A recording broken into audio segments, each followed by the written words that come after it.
Hello students, কি খবৰ সকলোৰে? আশা কৰো তোমালোকৰ ভাল। তোমালোকে চাই আছা অধ্যয়ন জন আসাম ইউটিউব চেনেল আৰু আজি আমি সপ্তম শ্ৰেণীৰ ইংৰাজী পাঠ্যপুথিৰ ষষ্ঠটো লেসন ধনুষ গীটাৰ এই লেসনটোৰ সম্পূৰ্ণ অসমীয়া ভাঙনি জানিবলৈ ট্ৰাই কৰিম। তো ইয়াৰ আগতে তোমালোকে কোৱাচোন যে তোমালোকে ডাঙৰ হৈ কি হ'ব বিচাৰা, অৰ্থাৎ তোমালোকে কি প্ৰফেশন বাছি ল'ব বিচাৰা, কমেন্টত জনোৱা। এতিয়া তোমালোকে হয়তো সুধিব পাৰা যে প্ৰফেশন মানে কি? প্ৰফেশন মানে হৈছে সেইটো কাম যিটোৰ জৰিয়তে আমি অৰ্থ উপাৰ্জন কৰিব পাৰো, অৰ্থাৎ আমি টকা ঘটিব পাৰো। তো ইয়াতে দিছে চোৱা, the job that we do to earn money when we grow up is called a profession। মানে প্ৰফেশন মানে হৈছে সেইটো কাম যিটো আমি ডাঙৰ হৈ টকা উপাৰ্জন কৰিবলৈ কৰো। প্ৰফেশনক অসমীয়াত কোৱা হয় জীৱিকা বা বৃত্তি। তো ইয়াতে তোমালোকে ফটোত দেখিছা যে কেইবাজনো ব্যক্তি দিয়া হৈছে। প্ৰত্যেকজনৰ ব্যক্তিৰ প্ৰফেশন অৰ্থাৎ জীৱিকা বেলেগ বেলেগ। প্ৰথম যিখন ফটো দেখিছা ইয়াত তোমালোকক দিয়া হৈছে টিচাৰ মানে হৈছে শিক্ষক। তো শিক্ষকটো হৈছে এটা বৃত্তি বা জীৱিকা, ইয়াকো এটা প্ৰফেশন বুলি কোৱা হয়। দ্বিতীয়টো তোমালোকে লিখিব লাগিব ডক্টৰো হৈছে এটা প্ৰফেশন। তাৰ পাছত হৈছে তৃতীয় গৰাকী হৈছে পুলিচ, চতুৰ্থ গৰাকী হৈছে মিউজিচিয়ান, পঞ্চম গৰাকী হৈছে ইঞ্জিনিয়াৰ আৰু ষষ্ঠ গৰাকী হৈছে ডাক্তৰ বা চিকিৎসক। এতিয়া আমি ধনুষ গীটাৰ নামৰ লেসনটো লাইন বাই লাইন অসমীয়াত বুজিবলৈ ট্ৰাই কৰোঁ হা। তো প্ৰথমতে তোমালোকে এই ফটোখন চোৱা। এই ফটোখনত কি দেখিছা বাৰু? এই ফটোখনত তোমালোকে কেইটামান ল'ৰা ছোৱালীয়ে পথাৰত খেলি থকা দেখিছা আৰু এগৰাকী ছোৱালীয়ে কি কৰিছে, এখন গীটাৰ যিখন তেওঁ নিজ হাতেৰে বনাইছে সেই গীটাৰখনেৰে কি কৰিছে, তেওঁ গান গাইছে। তো এই ছোৱালীজনীয়ে হৈছে ধনু। গতিকে আহাচোন, ধনুনো কোন, ধনুৱে কি কৰি ভাল পায়, কেনেকৈ তেওঁ এটা সপোন আছিলে সেই সপোনটো তেওঁ পূৰাব পাৰিবনে নাই সেইটো জানিবলৈ ট্ৰাই কৰোঁ হা। ইয়াত চোৱা কি দিছে, let us read about a young girl called Dhunu who wanted to be a musician। আহা আমি এগৰাকী সৰু ছোৱালী ধনুৰ বিষয়ে পঢ়োঁ যি মিউজিচিয়ান হ'বলৈ বিচাৰিছিল। মানে তেওঁ মিউজিচিয়ান মানে কি, সংগীতজ্ঞ হ'ব বিচাৰিছিল। আৰু ৰক ষ্টাৰ মানে ৰক মিউজিকৰ তাৰকা। ৰক মিউজিক যেনেকুৱা পপ মিউজিক, তোমালোকে ৰেপ মিউজিক শুনিছা, তেনেকুৱা ধৰণৰ এটা মিউজিক হৈছে ৰক মিউজিক, পশ্চিমীয়া মিউজিক। তো তেওঁ ৰক তাৰকা হ'ব বিচাৰিছিল। Dhanu is the name given to this young girl from Kalardiya village near Chaygaon in Kamrup district of Assam by celebrated Assamese filmmaker Rima Das. Dhanu নামটো কোনে দিছিলে? অসমৰ যশস্বী ফিল্ম মেকাৰ মানে হৈছে ছবি নিৰ্মাতা, বোলছবি নিৰ্মাতা। তোমালোকে সকলোৱে চিনেমা চাইছা, তো চিনেমাবোৰ কোনোবা এজনেতো বনায়, তেওঁক কি বুলি কোৱা হয়, ফিল্ম মেকাৰ বুলি কোৱা হয়। তেনেকুৱা এগৰাকীয়ে অসমীয়া ছবি নিৰ্মাতা হৈছে ৰীমা দাস। এই ৰীমা দাসেই ধনু নামটো দিছিলে আৰু সেই ধনু নামৰ ছোৱালীজনী ক'ৰ আছিলে?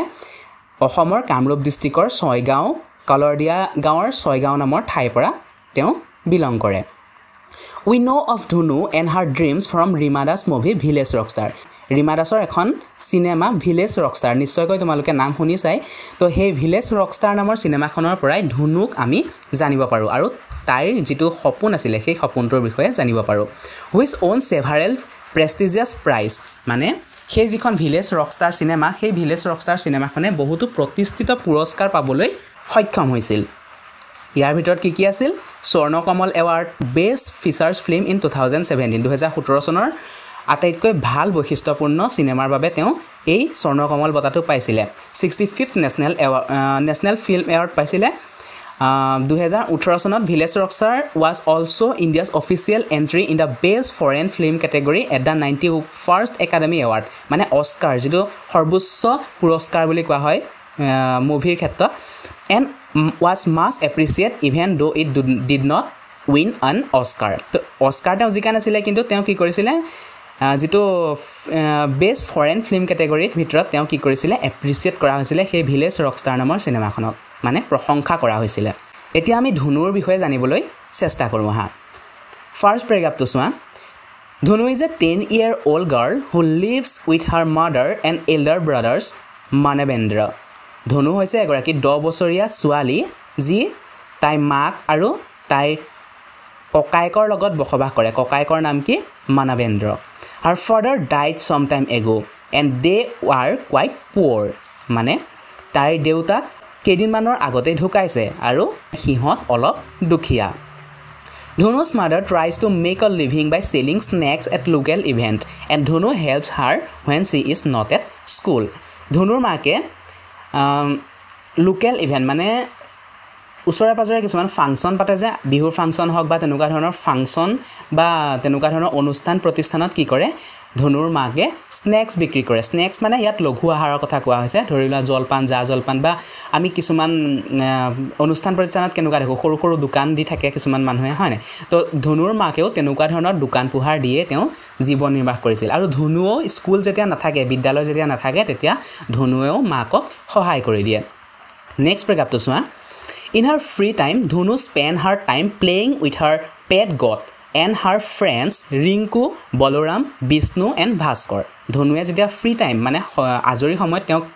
তাই কিহৰ লগত খেলি থাকে তাই এটা পেট গট আছিল মানে এটা পোহনীয়া ছাগলী আছিল আৰু তাইৰ যি ফ্ৰেণ্ড মানে বন্ধু ৰিংকু বলৰাম বিষ্ণু আৰু ভাস্কৰ সিহঁতৰ লগতে খেলা ধুলা কৰি সময় কটায় আজৰি সময়ত She loves to climb trees, ride bicycle, swim in the river and play in the paddy fields with her friends. তাই কি কৰি ভাল পায় climb trees মানে গছত বগাই ভাল পায় ride bicycle মানে সাইকেল চলাই ভাল পায় swim in the river নদীত সাঁতুৰি ভাল পায় আৰু paddy fields মানে হৈছে ধাননি পথাৰত খেলি ভাল পায় তাই বন্ধুৰ লগত সেইবোৰ কৰিয়ে ভাল পায় তোমালোকৰ নিশ্চয়কৈ এই কাম কেইটা কৰি ভালেই পোৱা নহয় জানো The women of the village often scold her for not behaving like a girl, spending time with boys and playing boys games. তো সেই গাঁৱৰ যিখিনি মহিলা আছিল সেই মহিলাখিনিয়ে তেওঁ কি কৰে মানে ধনু কি কৰে গালি খপনি পাৰি থাকে স্কোল্ড মানে হৈছে গালি পৰা কিয় গালি পাৰে কাৰণ তাই ছোৱালীৰ দৰে নাথাকে তাই ছোৱালী নহয় জানো কিন্তু তাই ছোৱালীৰ দৰে নাথাকে আৰু কি কৰে অকল ল'ৰাৰ লগতে খেলি থাকে আৰু ল'ৰাৰ খেলবোৰে খেলি থাকে তো এটো ভাল কথা হয় জানো সকলোৱেতো ল'ৰা ছোৱালী বুলি ভাগ কৰিবলৈ দৰকাৰ নাই তোমালোকেও হয়তো ছোৱালীখিনিও হয়তো কিছুমানে ক্ৰিকেট খেলিও ভাল পাব পাৰা বা ল'ৰাখিনিও তোমালোকে বিভিন্ন ধৰণৰ খেল খেলিব পাৰা খেলত ল'ৰা ছোৱালী ভাগ আছে জানো নাই নহয় কিন্তু কি কৰে সেই গাঁৱৰ মহিলাসকলে তাইক কিন্তু গালি পাৰে যে তই কিয় ল'ৰাৰ লগতে খেলি থাক আৰু তাইৰ যি কেইটা ফ্ৰেণ্ড দেখিছা ফ্ৰেণ্ড কেইটাৰ নাম নিশ্চয়কৈ তোমালোকে নটিচ কৰিলা যে ৰিংকু বলৰাম বিষ্ণু ভাস্কৰ ল'ৰাই হয় তেওঁ ফ্ৰেণ্ড কেইটা চ' তাইও কি কৰে ল'ৰাৰ লগত খেলি আৰু ল'ৰাৰ গেমখিনি খেলিয়ে ভাল পায় সেইবাবে গাঁৱৰ মহিলাসকলে তাইক গালি খপনি পাৰে But her mother does not stop Dhunu from doing anything she likes কিন্তু মাকে তাইক ধনুক কি কৰে তাইক মানে ধনুৰ কথা কোৱা হৈছে ধনুক কি কৰে সেইবোৰ কৰিবলৈ বাধা নিদিয়ে যি কৰি ভাল পায় সেইটোকে কৰিবলৈ দিয়ে and instead gets angry আৰু খং কৰাৰ পৰিৱৰ্তে with the other women মানে আন মহিলাসকলৰ দৰে তাইক কিন্তু খং নকৰে she reminds them তাই কি কৰে মানে মাকে ধনুক মনত পেলাই দিয়ে কি মনত পেলাই that none of them come to help her after her husband's death মানে ধনুৰ দেউতাক যেতিয়া ঢুকাইছিল তাৰ পাছত কিন্তু কোনেও তেওঁলোকক সহায় কৰিবলৈ অহা নাছিল she has been doing both a man's jobs as well as women's job তেওঁৰ মাকে পুৰুষৰ কাম আৰু মহিলাৰ কাম উভয়ে কৰিছিল earning money টকা উপাৰ্জন কৰিছিল and looking after her children আৰু তেওঁৰ ল'ৰা ছোৱালী কেইটাক পোহপাল দিছিল her animals সিহঁতৰ পোহনীয়া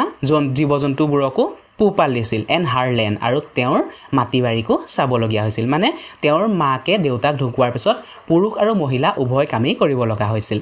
One day, এদিনাখন Dhunu and her friends come upon a group of boys practicing music for a local event. এদিনাখন কি হ'ল ধনু আৰু তাইৰ বন্ধু কেইটা মিলি পেলাই কি কৰিলে এখন লোকেল ইভেন্ট মানে এটা অনুষ্ঠানত কিছুমান ল'ৰা আহিছিল যিবোৰ গান গাবলৈ আহিছিল আৰু সিহঁতে কি কৰিছিল মিউজিক প্ৰেক্টিছ কৰি আছিল তাৰ সেই মিউজিক প্ৰেক্টিছ কৰাৰ ৰুমটোলৈ তেওঁ সিহঁতি মানে সোমাই গ'ল The musicians take no notice of the young children সেই সৰু ল'ৰা ছোৱালী কেইটাক মানে ধনুহঁতক মিউজিচিয়ান মানে সংগীতজ্ঞ কেইজনে নটিচ কৰা নাছিল তেওঁলোকক দেখাই নাছিল who quietly come into the room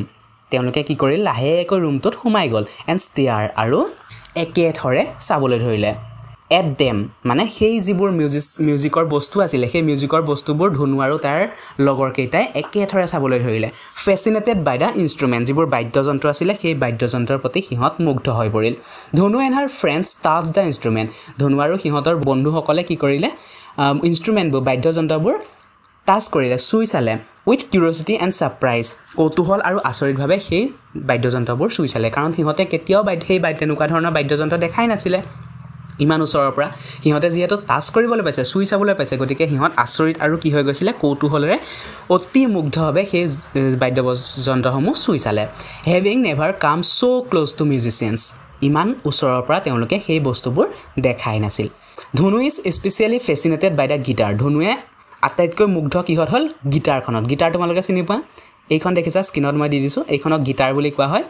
আৰু সেই গিটাৰখনৰ প্ৰতি কি হ'ল ধনু আটাইতকৈ মুগ্ধ হৈ পৰিল মানে আটাইতকৈ ভাল লাগিল and later tells her friends that they should form their own band পিছত ধনুৱে কি ক'লে যে সিহঁতে এটা বেণ্ড মানে এনেকা মিউজিকৰ গ্ৰুপ যিটো মিউজিচিয়ানৰ এটা গ্ৰুপ থাকে না কোনোৱে গিটাৰ বজায় কোনোৱে ড্ৰাম সেট বজায় কোনোৱে গান গায় এনেকুৱা ধৰণৰ এটা বেণ্ড থাকে তেনেকুৱা ধৰণৰ বেণ্ড এটা সিহঁতে মানে ধনুহঁতে খুলিব বুলি ধনুৱে তেওঁৰ বন্ধুসকলক ক'লে she and her friends make styrofoam cutouts of guitar and other instrument and pretend to play them on stage in the rains and in the field মানে কি কৰিলে তাৰ পাছত যেহেতু সিহঁতৰ টকা পইচা নাই সিহঁত দুখীয়া আছিল সকলোখিনি তো সিহঁতে এখন গিটাৰ কিনিবলৈ এটা ড্ৰাম সেট কিনিবলৈ সিহঁতৰ সাধ্য নাই কিন্তু সিহঁতে কি কৰিলে ষ্টিৰ'ফৰ্ম মানে এইটো মই তোমালোকক স্ক্ৰীনত দি দিছোঁ এনেকুৱা যিবোৰ কুহিলা সেই কুহিলাৰ জৰিয়তে তেওঁলোকে কি কৰিলে ইনষ্ট্ৰুমেণ্ট বনালে ধনুৱে কি বনালে এখন গিটাৰ বনালে আৰু সেই গিটাৰখন লৈ সিহঁতে কি কৰিবলৈ ধৰিলে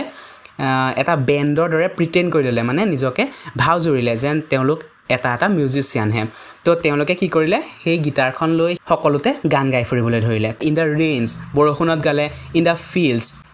ফিল্ডত মানে খেতি পথাৰত গাবলৈ ধৰিলে the trees clouds cows goats and other children become their audience মানে গছবোৰ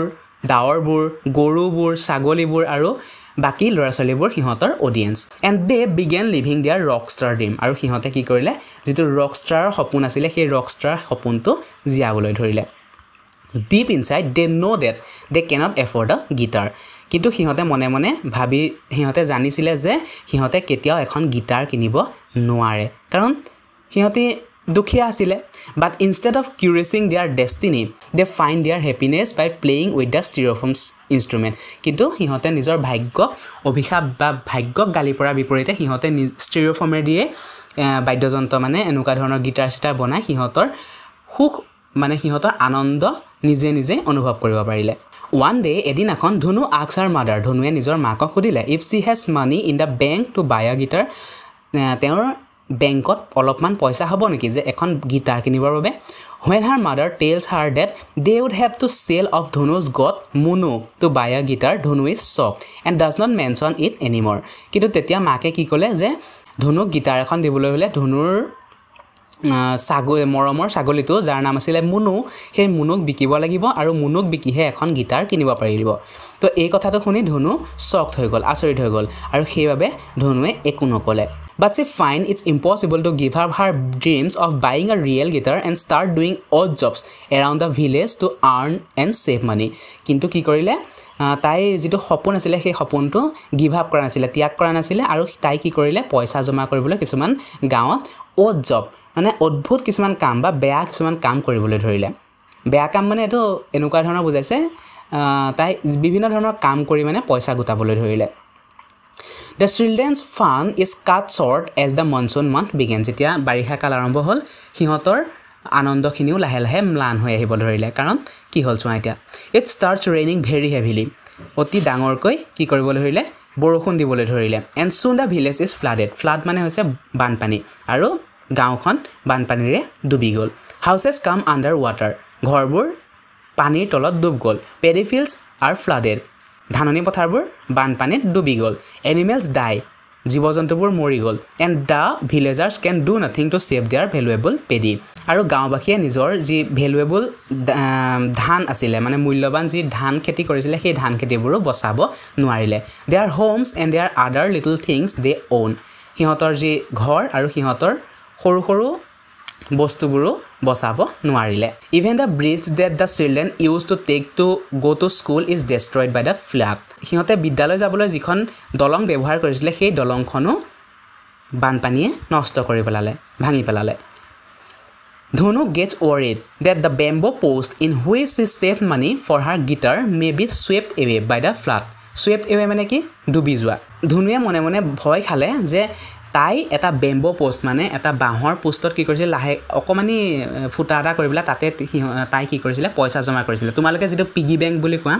মাটিৰে বনাই বা প্লাষ্টিকৰ আজিকালি থাকে সেই প্লাষ্টিকৰ বা মাটিৰ যেটো পিগি বেংকত তোমালোকে পইচা জমা কৰা নাই তো তাই কি কৰিছিলে এনেকুৱা বাঁহৰ যেটো ঘৰৰ খুটা থাকে সেই বাঁহৰ খুটাত অকমানি ফুটা এটা কৰি তাতেই পইচাবোৰ জমা কৰি থৈছিলে কিহৰ বাবে তেওঁ এখন তাই গিটাৰ কিনিবৰ বাবে আৰু ধনুৱে ভয় খাইছিলে যে তাইৰ সেই বাঁহৰ খুটাটো হয়তো বানপানীয়ে উটাই লৈ গ'ল In the days following the floods, however, the guitar is forgotten. বানপানীৰ পাছৰ দিনবোৰত সেই গিটাৰখনৰ কথা লাহে লাহে পাহৰিয়ে গৈছিল She patiently wait for the floods to recede. মানে তাই ধৈৰ্যৰে সেই বানপানী আঁতৰি যাবলৈ অপেক্ষা কৰি আছিল One evening, Dhonu and her friend Bhaskar go on a boat ride. এদিনাখন আবেলি ধনু আৰু তাৰ ফ্ৰেণ্ড বন্ধু ভাস্কৰে নাৱত গৈ আছিল She quietly tells him that if the embankment had been there a few years ago, her father would not have died. তো ইয়াতে তোমালোকে জানিব পাৰিবা যে ধনুৰ দেউতাক এই ফ্লাডৰ জৰিয়তে মৃত্যুবৰণ কৰিছিলে মানে বানপানীতে তেওঁ মৃত্যুবৰণ কৰিছিলে কেনেকৈ কৰিছে তাই তেতিয়া কৈছে কাক কৈছে ভাস্কৰক যেতিয়া নাৱত গৈ আছিল তেতিয়া ভাস্কৰক লাহেকৈ কৈছে যে যদি এম্বেংকমেন্ট মানে কি মাথাউৰি যদি সেই মাথাউৰিটো নাভাগিলেহেঁতেন সেই বহু বছৰ আগতে যদি মাথাউৰিটো নাভাগিলেহেঁতেন তেতিয়া তাইৰ দেউতাক হয়তো মৃত্যু নহল হয় She fears that if the embankment gives way the whole village will drown তাই ভয় খাইছিল যদি আকৌ মাথাউৰিটো ভাগি যায় তেতিয়া সমগ্ৰ গাঁওখনেই পানীত ডুব যাব One day after the floods have finally gone Dhanu's mother spots her sleeping with the styrofoam guitar এদিনাখন যেতিয়া সম্পূৰ্ণকৈ বানপানীবোৰ শেষ হৈ গৈছিল তেতিয়া ধনুৰ মাকে ধনু তাই যিখন ষ্টিৰোফৰ্মৰ জৰিয়তে বনোৱা গিটাৰ আছিল সেই গিটাৰখনৰ সৈতে শুই থকা দেখিলে Seeing this হেতু দেখি she realized তেওঁ কি কৰিলে উপলব্ধি কৰিলে তেওঁৰ ধনুৰ মাকে উপলব্ধি কৰিলে how much Dhanu still longs for a guitar ধনুৱে এখন গিটাৰৰ বাবে কিমান দিন ধৰি অপেক্ষা কৰি আছে She wants to fulfill her daughter's dream তেওঁ জীয়েকৰ সপোন পূৰাবলৈ বিচাৰিলে and secretly visit a music shop to ask about a cheap guitar এখন সস্তীয়া গিটাৰ কিনিবলৈ তেওঁ মনে মনে মিউজিক শ্বপলৈ গ'ল but there she realized that buying a guitar is still outside her reach কিন্তু তাত গৈ তেওঁ গম পালে যে এখন গিটাৰ কিনা তেওঁৰ বাবে সক্ষম নহয় Will Dhanu's mother sell her goat and manage to buy the guitar or will Dhanu's dream of having a real guitar always remain a dream ধনুৰ মাকে ধনুক এখন গিটাৰ কিনিবলৈ তাই ছাগলী পোৱালিটো বিক্ৰী কৰি দিব নেকি অথবা ধনুৰ ড্ৰিমটো ধনুৰ সপোনটো সপোন হৈ ৰব নেকি ধনু and her friends are torn between the magic of dreams and the harshness of reality but Dhanu believes that if you really want something and work towards it you can achieve it কিন্তু ধনুৱে এটো বিশ্বাস কৰিছিল যে যদি তুমি কিবা এটা মনেৰে বিচৰা আৰু একেলেথাৰিয়ে কামটো কৰি থাকা তেতিয়া হেতু নিশ্চয়কৈ পাবলৈ সক্ষম হ'বা Her eyes are bright with the hope that someday she will play a guitar তাই ভৱিষ্যতে এখন গিটাৰ বজাব এই সপোনতেই তাইৰ চকুজুৰি উজ্জ্বলি উঠে তো এইটোৱে আছিল লেসনটো নিশ্চয়কৈ তোমালোকে এই লেসনটো পঢ়ি ভাল পালা তোমালোকৰ নিশ্চয়কৈ এটা সপোন আছে তোমালোকে ডাঙৰ হৈ কি হ'বা কমেন্টত জনাবলৈ নাপাহৰিবা লগতে এই চেনেলটো সাবস্ক্ৰাইব কৰি লবা আৰু কাষতে যেটো বেল আইকন আছে সেই বেল আইকনটো অন কৰি লোৱা তেতিয়া মই আপলোড কৰা সকলোবোৰ ভিডিঅ'ৰ নটিফিকেশন তোমালোকে পাবা আৰু সেই ভিডিঅ'বোৰ প্ৰথমেই চাব পাৰিবা ধনুজ গিটাৰ নামৰ লেসনটোৰ যিখিনি এক্টিভিটিজ আছে কোৱেশ্চন এনসাৰ আছে সেই কোৱেশ্চন এনসাৰখিনি আলোচনা কৰিম আজিলৈ মানে থ্যাংক ইউ